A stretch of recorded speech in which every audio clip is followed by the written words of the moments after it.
On June 29th, 2017, Joshua Stimpson arrived at Pure Gym in Chatham, Kent, placing his mat next to his ex-girlfriend, Molly McClaren.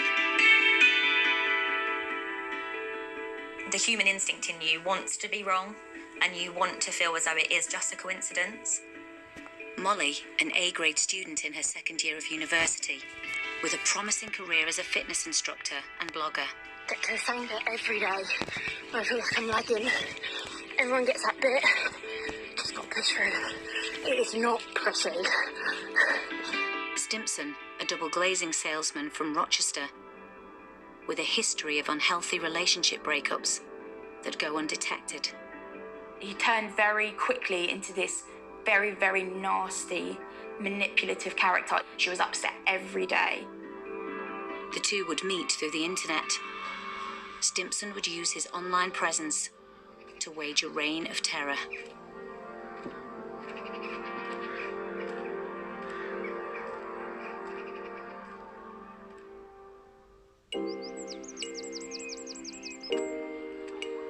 For 21-year-old Molly McClaren, it's a fresh start.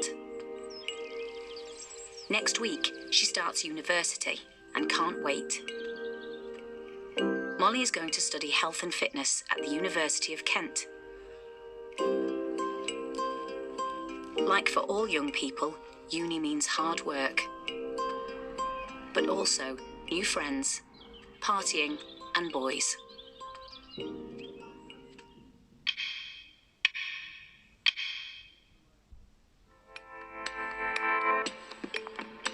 Freshers Week. After settling in, it's time to explore.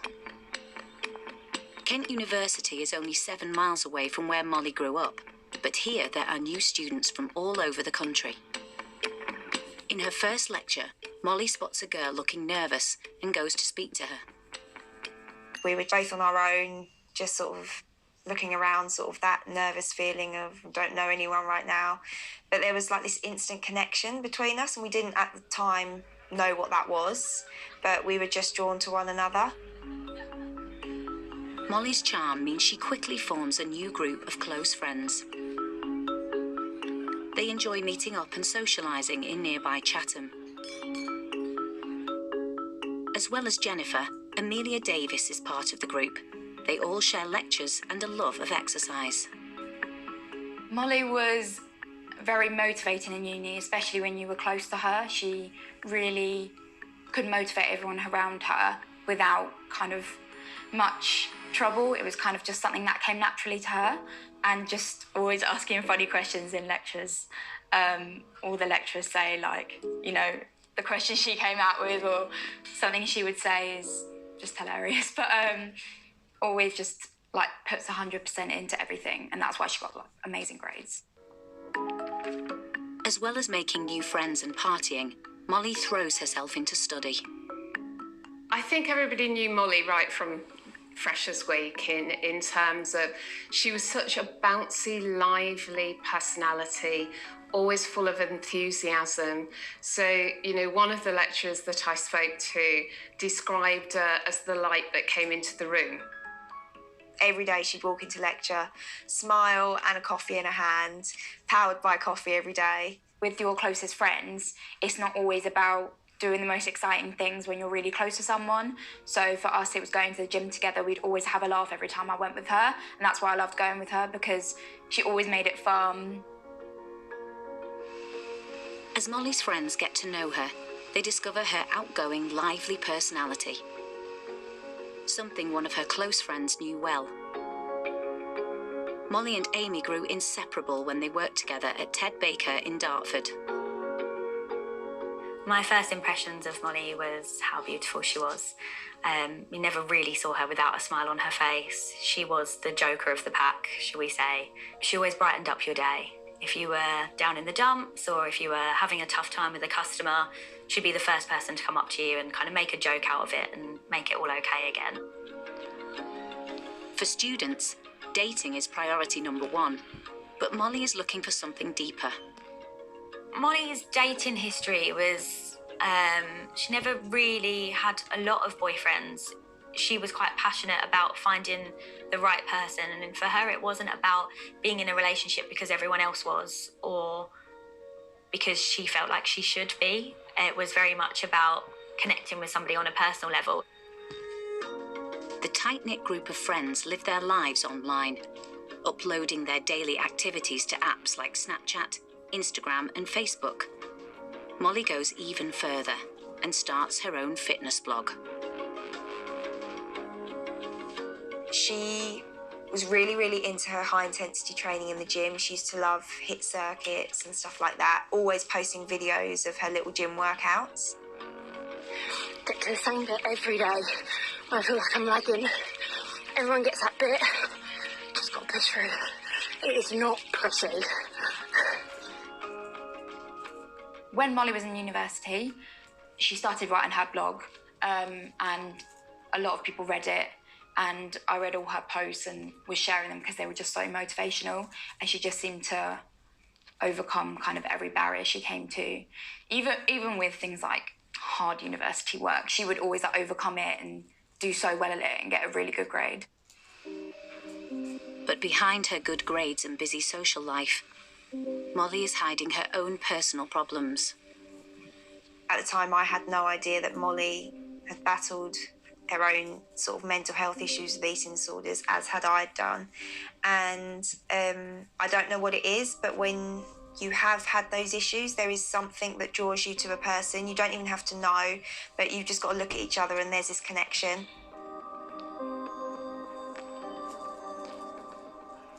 Molly and Amy had been working together for a while at Ted Baker before Molly opened up. It wasn't until later on when we really developed our relationship that I realised that she had quite a lot of struggles in the background and that she'd actually been suffering with bulimia nearly the entire time that I knew her.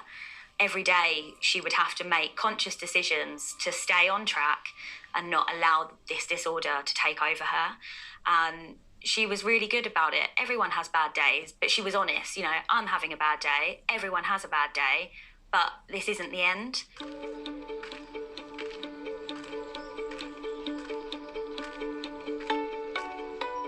Molly would always say to me, just find one good thing about every day and your thoughts will shift, your mindset will shift. And she was just so right. Despite issues that have plagued Molly for years, university is helping her to find direction and purpose. But there's one element of her life still missing: a serious relationship.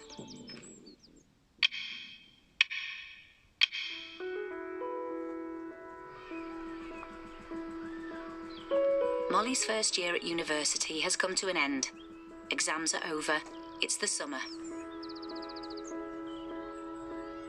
It's been a warm, sunny week, and to make things better, Molly has had a match on dating app Tinder. Molly met him online through a dating app, and they spoke for quite some time. Her Tinder match is 24-year-old Joshua Stimpson. He lives just 9 miles away from Molly in the village of Woden in Kent. Molly sends her first message to him in late July, and after a few months of online chatting, they finally meet up. I remember hearing a few times that she'd met someone and that she seemed to be getting on really well, and they'd been out on a couple of dates. It was just any, normal relationship. They were just chatting. After a while, they started to meet up and then eventually form into a relationship. And I was happy for her because, of course, I'm going to be happy for someone who seemed happy at the time, yeah. As the weeks pass, Molly and Joshua Stimpson spend more and more time together. Meals out, nights drinking, and a shared love of exercise. For Molly, this is her first serious relationship.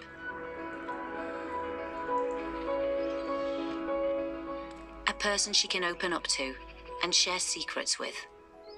They realised that they had what seemed to be quite a lot in common in the sense of kind of the anxiety and their struggles that they'd been through. He'd said to Molly that he'd also struggled with anxiety and depression, and they kind of connected on that level, and she almost felt as though she needed to help him through his situation, and he in turn was helping her. Stimpson was raised mainly by his father, after his parents divorced and his mother moved to Stoke-on-Trent. During childhood, he'd been treated for depression. But what Molly and her friends don't realise is that there's far more to Stimpson's past than he's letting on. She said that she had a bit in common because the person she'd met had said that he'd had some mental health issues himself, and she said so they could sort of help each other, lift each other up. So at the time I was like, oh, this is really positive for you, Molly. I'm like so glad that you found someone who you can relate to and that you seem really happy. They were kind of partners in this dark place that could help each other to see the light on their bad days. £3,000. Hundreds of thousands of people have been celebrating the start of 2017 at events across the UK. After Christmas and New Year, Molly's back at university. She's now been dating Joshua Stimpson for a few months and decides it's time to introduce him to her friend Amelia. Together they go to a gym session in Chatham, but Stimpson's behaviour puts Amelia on edge. When I met him, he wasn't overly chatty, and obviously I was always going to be welcoming because that's my friend's boyfriend. I made a joke about something, and after me and Molly left, he was messaging her later, trying to get in between me and Molly. So that shocked me a lot, and it instantly put me off. Molly and her friends think they know the real Joshua Stimpson, but they would soon discover his true character.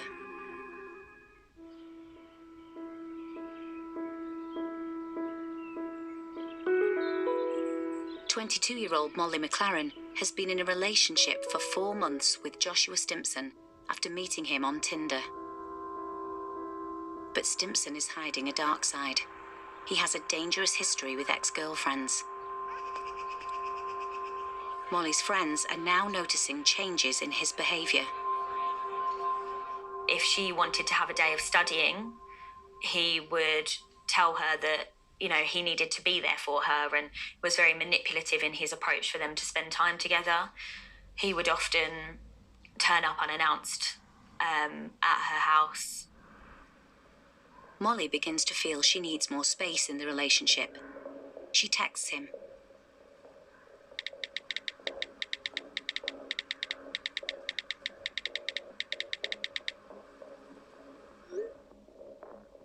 Stimpson doesn't respond well. Conversations between them take a turn for the worse. Molly confides in her friend Amelia.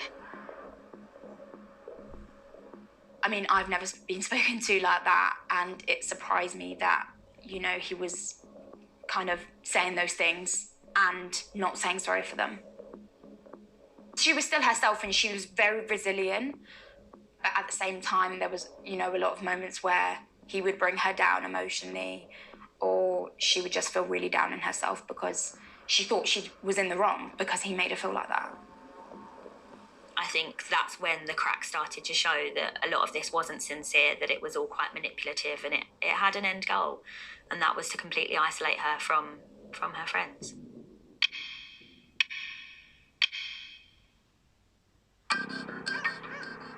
As winter turns to spring, Stimpson's controlling and manipulative behaviour continues. She felt suffocated, and imagine being stuck within an eating disorder for that amount of years and feeling as though you have no control, finally breaking free of that and then having a person try to control you. It wasn't what she wanted.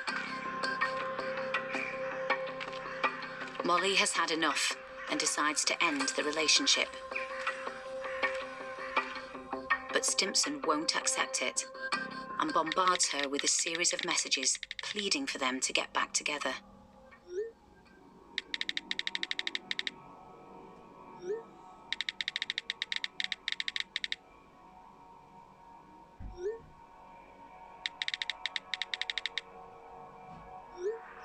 What Molly doesn't know is that when previous girlfriends have broken up with him, Stimpson has displayed violent and threatening behaviour, including spitting in an ex-girlfriend's face.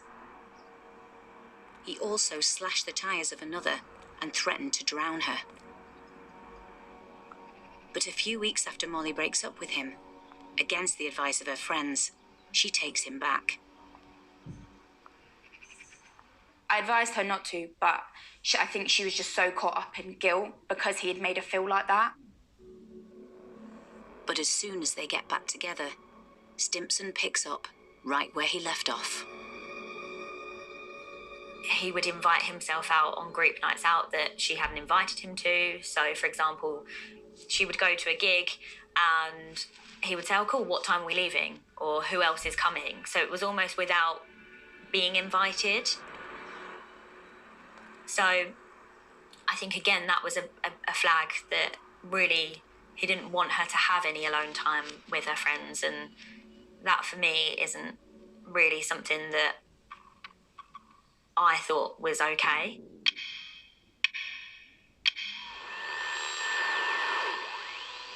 You know what? It's the 1st of May. The darling buds of May. It's May, the lusty month of May. In a last-ditch attempt to save the relationship, Molly decides to go on holiday to Tenerife with Stimpson. She wanted to see how the holiday went. Maybe some time just the two of them would make her feel slightly differently about the situation. But things don't go well, and Molly reaches out to her friends back home.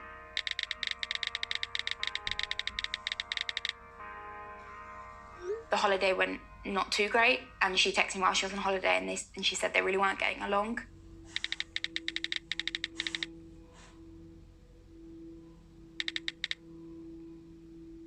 I was very worried because she was just out there with him.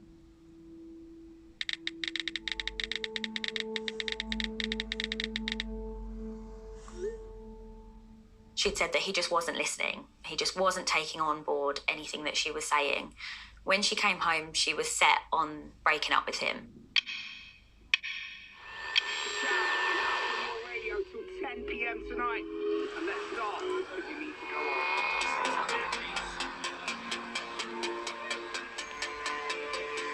It's a busy Saturday night in the centre of Maidstone.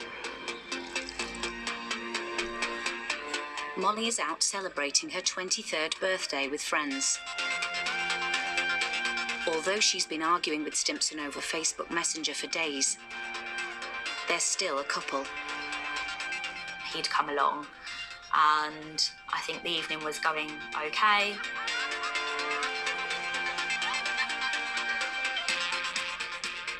And then they'd had a little bit of an argument, and she'd just kind of snapped. I think she'd just ultimately had enough, and she'd just said she doesn't want to be with him anymore. And yeah, she broke up with him in the nightclub, and he'd become quite aggressive. Stimpson shouts, "She's finished with me," in front of all their friends. And I think that was the first time any of her friends had seen any side of him that wasn't just the norm. And then after that, they'd argued quite a lot, and she'd ended up blocking him on social media and any kind of communication platforms.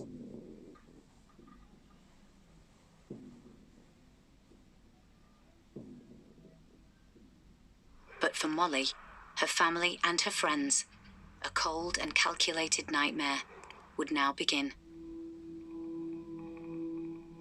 Stimpson starts by attacking her on Facebook. He'd then started to post malicious content on Facebook that she was then made aware of, because other friends of Molly's still had Stimpson as a contact on Facebook, so she was able to see what he was posting.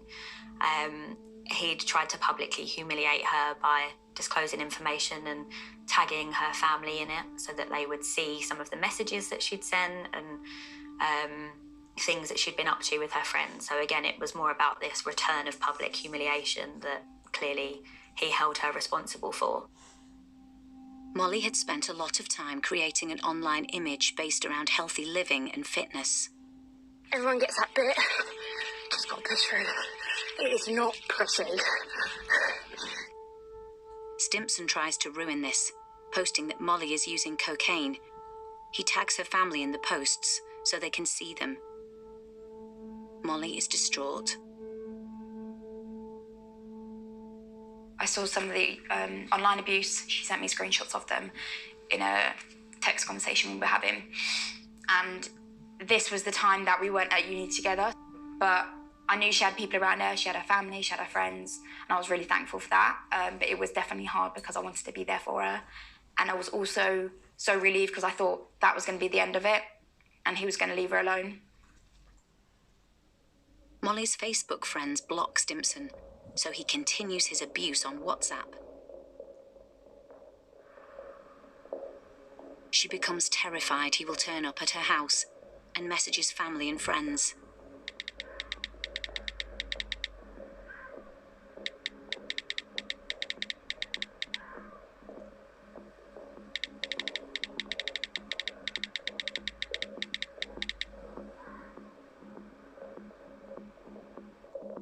But then Stimpson posts one particularly chilling message online.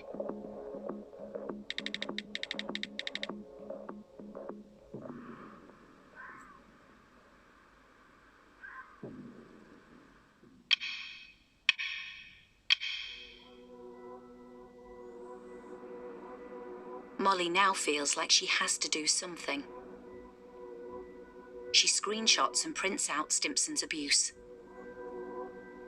And that's when she sought advice from her mum, and they decided to go down to the police station and report the behaviour and get some advice on how to get it removed.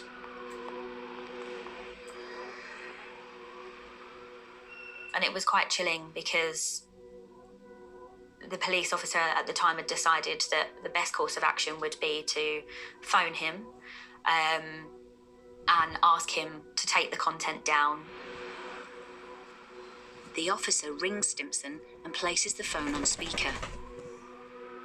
Molly and her mother can hear everything that he says. The police officer had said to Stimpson, you know, we're not going to have to talk about this again, are we? Stimpson simply replies, "Aren't we?" You know, he actually replied with a very arrogant statement and thought he was untouchable.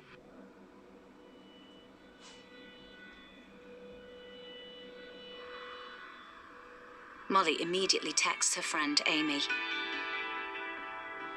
Molly had sent me a message just saying that it was just so cold, that there was just no emotion in the conversation at all, and it had frightened her quite a lot. He turned very quickly into this very, very nasty, manipulative character, even more than when they were in a relationship. I thought he was manipulative when they were together. So when all of that started happening, it was nasty. She was upset every day. It definitely worried her mum, and they'd printed out pictures of Stimpson and handed them out to neighbours so that they could all kind of keep a lookout for him.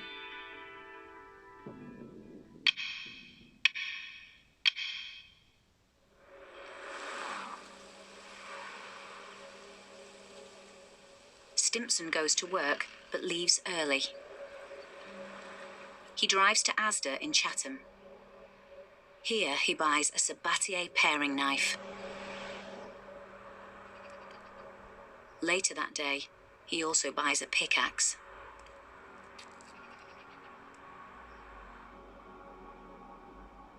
That evening, the police call Molly. They tell her that Stimpson has agreed to take down his abusive media posts. All of her friends have now blocked Stimpson. But he is one step ahead. He's manipulated another girl into friending Molly on social media.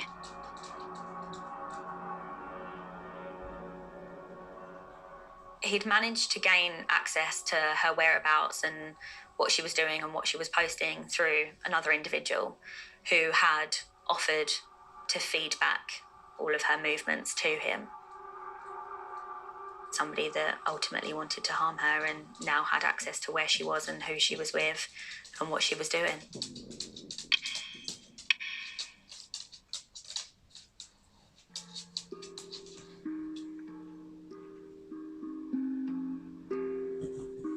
Molly's getting ready for a night out with her friends. She's heading out to a bar in Chatham Docks. She posts where she's going on Facebook.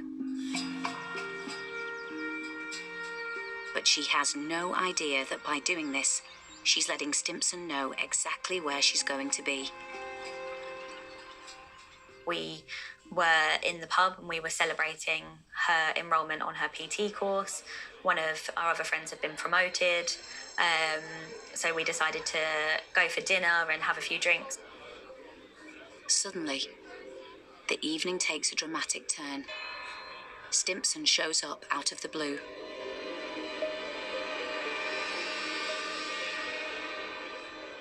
He turned up to the bar that we were at with another girl. You know, we sat there and said, "Oh, how strange. What are the odds?"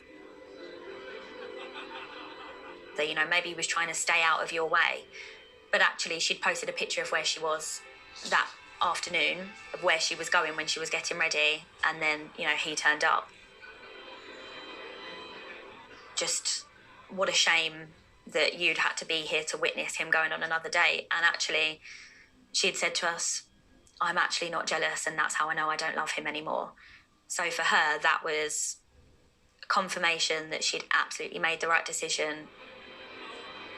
Molly had been trying to put Stimpson out of her mind, but he has other ideas. Molly had gone to the bar to find out where to pay for her parking, and he'd been at the bar at the same time and smiled at her. Molly can't believe what's happening. She and her friends can't work out if this is pure coincidence or something more sinister.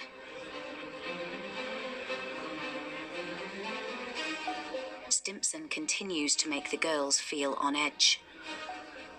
He walked past the table probably 20 minutes before we decided to leave, and we'd just said, "Oh, how childish. There's more than one exit out of the pub, and he didn't need to walk past our table." After we'd finished eating dinner, Molly had said she needed to leave because she needed to make it home for Love Island. So a few of us had stayed to have an extra drink, and she'd left. Nobody escorted her to her car. No one was worried that he might follow her. Nobody even batted an eyelid. Molly says goodnight to her friends. She just wants to get home. She thinks she's all alone.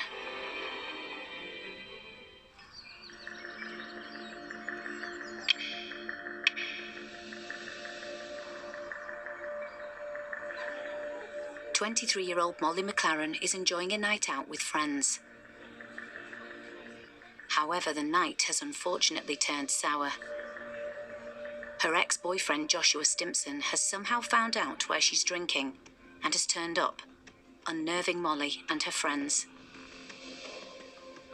I remember seeing an Instagram post where she took a picture in the toilets and it said, that feeling when your ex shows up at the same club as you. And so I instantly knew that she was sort of a bit uneasy because she was obviously out with her friends and he's turned up and she's already been threatened at the time and reported him to the police. Molly says goodnight to her friends and heads to the car park. I just sent a message saying, "Hey, I really hope you're okay, stay away and just make sure you're safe." She has no idea she's being stalked.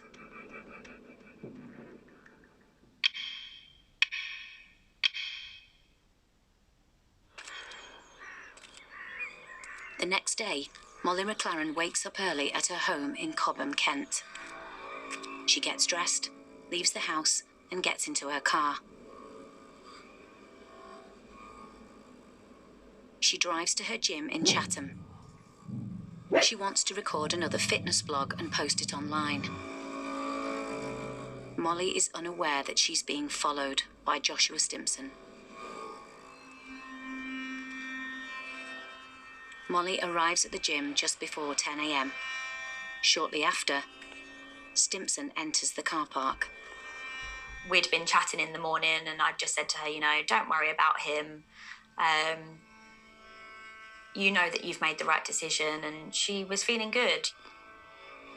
As it's early in the morning, the gym is eerily quiet. Molly has the place virtually to herself.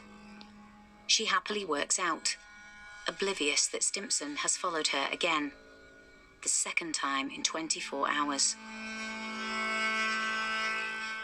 He walks into the gym and climbs the stairs. He seems to change his mind and go back down.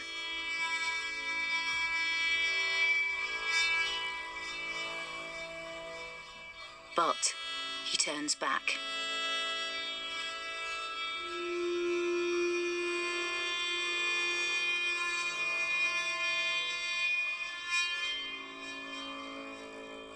Molly is startled from her workout. She stares at him, wondering why he's there. She sends Amy a text and photo of Stimpson.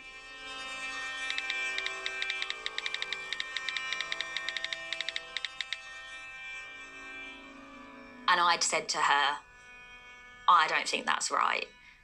First of all, he turned up at dinner last night. Now he's at the gym. Molly then works up the courage to talk to him. She'd said to him, why aren't you at work? And he'd just replied saying, well, I don't think that's any of your business. Molly's terrified that he's somehow again in exactly the same place as her. The human instinct in you wants to be wrong, and you want to feel as though it is just a coincidence.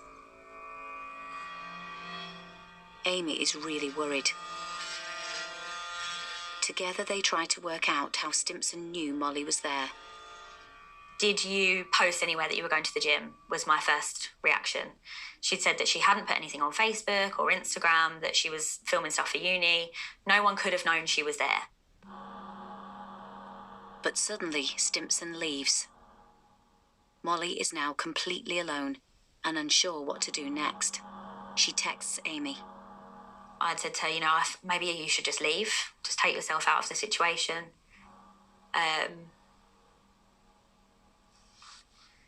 She'd phoned her mum and told her mum what was going on.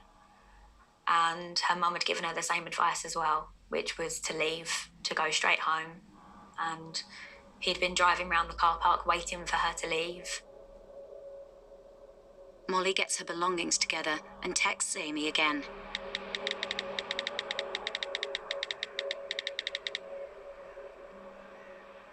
And I'd replied to her saying, don't speak to him, just get out. Something's not right, just leave. And she said, I'm walking to my car now. And I'd replied to her saying, don't worry about him, he's a psycho. As Molly gets to her car, she's unaware that Stimpson is in the car park. She'd read the message and never replied. I assumed that she was driving home. "23-year-old Molly McClaren is being stalked by her ex-boyfriend Joshua Stimpson. He's been harassing her and she's reported him to the police. But terrifyingly, over the last 24 hours, he's followed her to 2 separate locations. First, a night out with friends, and then to the gym, placing his mat right next to her. Molly is so frightened, she texts her mum and friend Amy to ask what she should do. And I'd replied to her saying, don't worry about him, he's a psycho. Stimpson leaves the gym, and Molly hopes he's left her alone. But he's lying in wait for her outside. He'd been driving around the car park waiting for her to leave. Just after 11 a.m, Molly gets to her car and is completely unaware that Stimpson is watching her every move. If she'd been scared, maybe she wouldn't have left alone. Maybe if we told her to stay there and not leave, that he would have got bored and maybe driven away. Before Molly has a chance to leave, Stimpson crosses the car park and jumps into the car.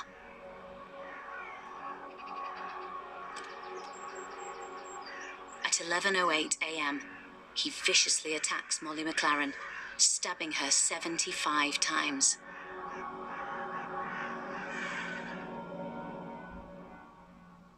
I'd received a message from one of my friends at work to say you know, have you seen what's happened at Dockside?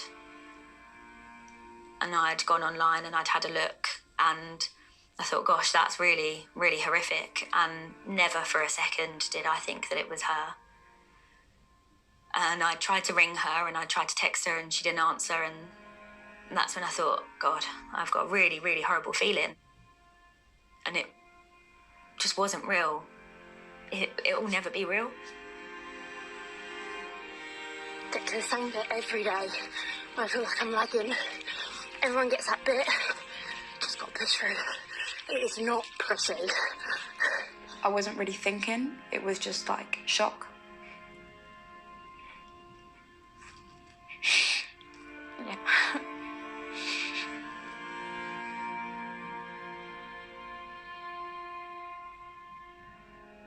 It was just the worst night of my life ever. I didn't sleep that night. I just cried all night. I just could not comprehend any of it at all. It's not something I believed myself for ages. Like, every morning I would wake up for a while after that and think, oh, that's not real. The victim of the attack yesterday at the Dockside Shopping Centre has been named as 23-year-old Kent University student Molly McClaren from Cobham near Gravesend. Now, Joshua Stimpson from near Rochester has been charged with murder and appeared before magistrates in Medway area. Stimpson's trial for the murder of Molly McClaren began on the 23rd of January 2018 at Maidstone Crown Court. He makes a plea for manslaughter on the grounds of diminished responsibility. It was just a really horrible time, because you just think to yourself, how could he possibly walk away with this, with manslaughter? I just don't know how we're all going to live with that. At the trial, it's revealed Stimpson has a history of stalking other women. So in court, it was quite difficult to listen to some of Stimpson's previous encounters with women. He was known to the police for threatening behaviour. He'd sent messages to one of the girls saying that he would fly to where she was on holiday and drown her. He'd been suspected of slashing her tyres outside her house. He'd also had another encounter with a local girl around turning up at her flat unannounced and being in the same nightclubs that she was in and waiting outside for her, and he'd also spat in her face in a nightclub. The jury take less than 4 hours to return a unanimous verdict. They convict Joshua Stimpson of murder, and he's sentenced to life in prison without parole. The judge said during sentencing that Stimpson was a highly dangerous young man who would pose a very considerable risk to women in the future.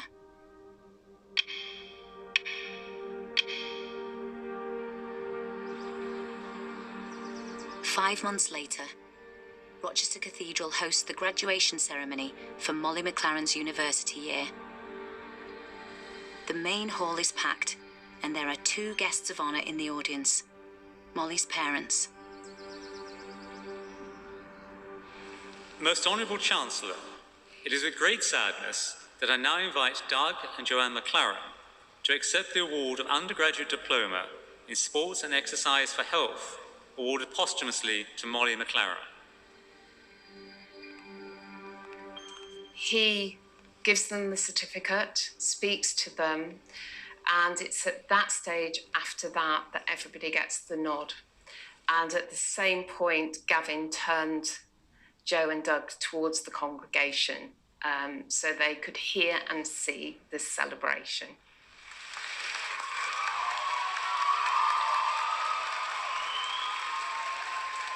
It was just like I was cheering for her as though she was getting her certificate, because I would have cheered so loudly because I've been so proud of her.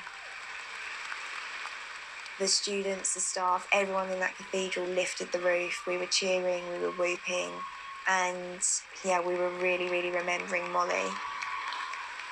Everyone felt very honoured that, you know, Joe and Doug managed to be there. That was incredibly strong of them, and every every parent should feel like they can go to that ceremony, because she would have still been there and she would have done amazing.